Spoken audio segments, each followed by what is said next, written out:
School, Rajkot.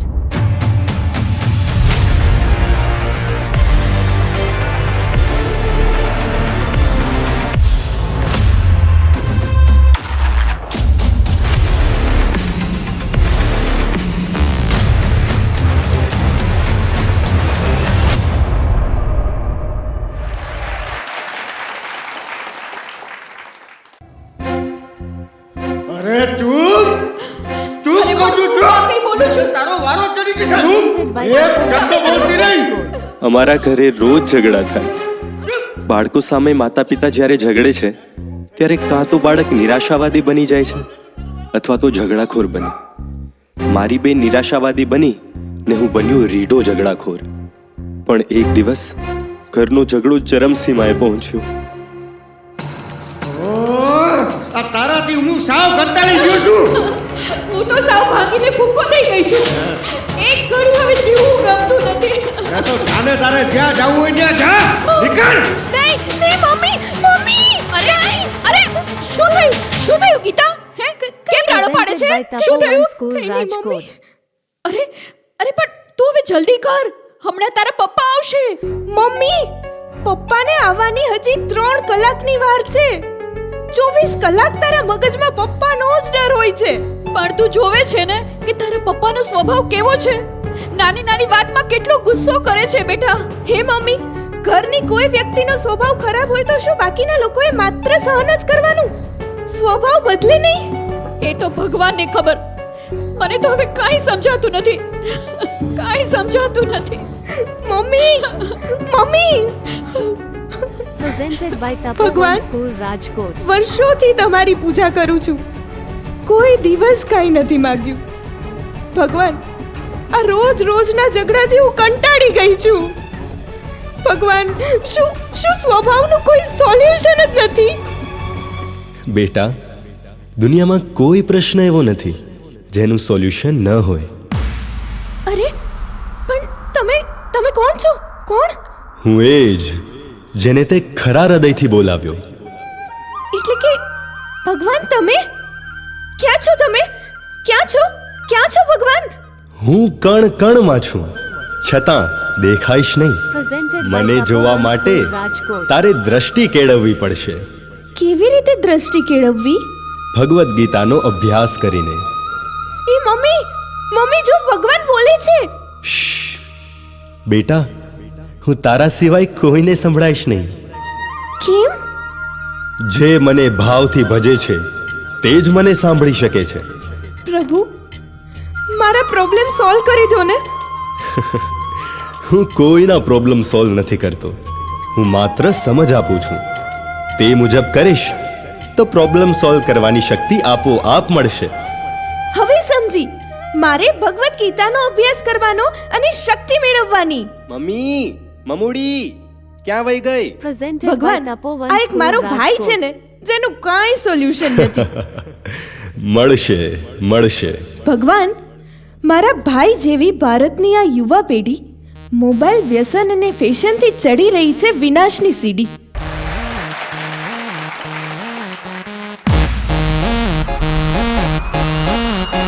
दरवाजे को कुंडी मारो कोई न बच के जाने पाए डीजे को समझा दो म्यूजिक गलती से भी रुक ना जाए लगा जो फील करे वो जाके दो रेड बुल गटक ले जिसको डांस नहीं करना वो जाके अपनी भैंस चरा अरे अभी तो पार्टी शुरू हुई है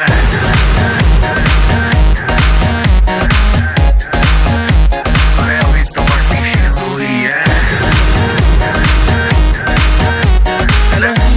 जनहित में जारी जिसको अपनी जान प्यारी चुपचाप वो फ्लोर पे आके नचे खाए नखरे बखरे ना दिखाए शर्म तो करते बाय बाय माइकल जैक्सन वाले 2-3 एक्शन करके दिखाए पार्टी करनी है हम पार्टी करेंगे किसी के भी पापा से नहीं डरेंगे हम हैं बेटे हम सारे पानी कम हमें रोक के दिखाए जिसमें है दम अरे अभी तो पार्टी शुरू हुई है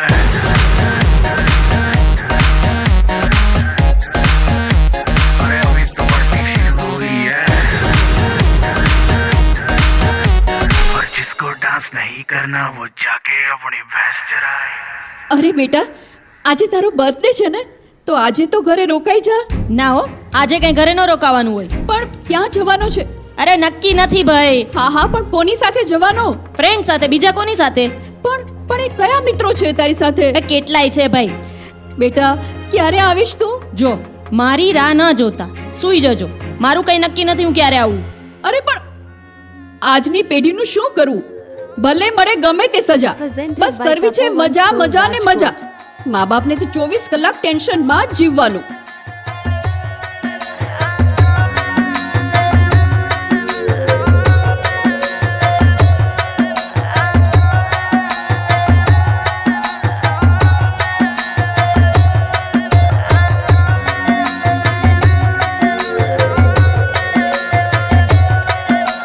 सांसों से चढ़ेगी तू कश तो लगा ले अरे दम बोले दम का हम मजा लूट ले दम दम बम बम खींच मेरे हम दम दम का बम खींचेगी तू भूलेगी तू सारे गम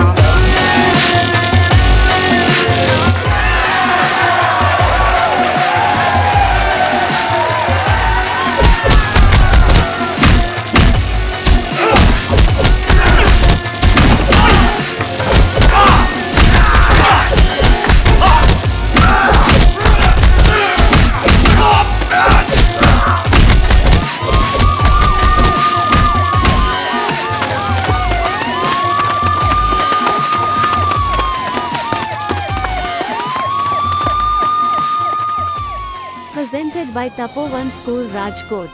ब्रेकिंग न्यूज, बर्थडे पार्टी में दोस्तों ने जम के लगाए लात और मुक्के.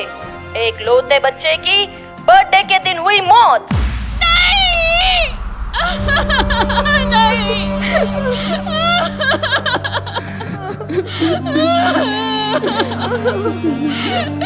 જન્મ દિવસે એકનો એક દીકરો મને મૂકીને ચાલ્યો ગયો. ના બેન ના. એને બહુ ના પાડી, પણ માન્યો જ નહીં મારું. તમે ધીરજ રાખો બેન. અત્યારે ચારે બાજુ ક્યારે કોને શું થઈ જાય કાંઈ નક્કી જ નથી. કેવું કેવું બને છે. તમે ધીરજ રાખો બેન. Presented by કેમ Tapovan ધીરજ School, રાખવી? Rajkot. મને કહીને ગયો તો કે મારી રાહ જોતા નહીં, પણ હું સમજી નહીં. હું એને સમજાવીને થાકી ગઈ હતી. આ છોકરાઓ સમજતા જ નથી. શું કરવું બેન, શું કરવું? મા બાપને કઈ ખબર હોય તો છોકરાઓને રોકે ને. હાચું બેન, કઈ ખબર જ નથી હોતી. આપણને કઈ ખબર નથી હોતી.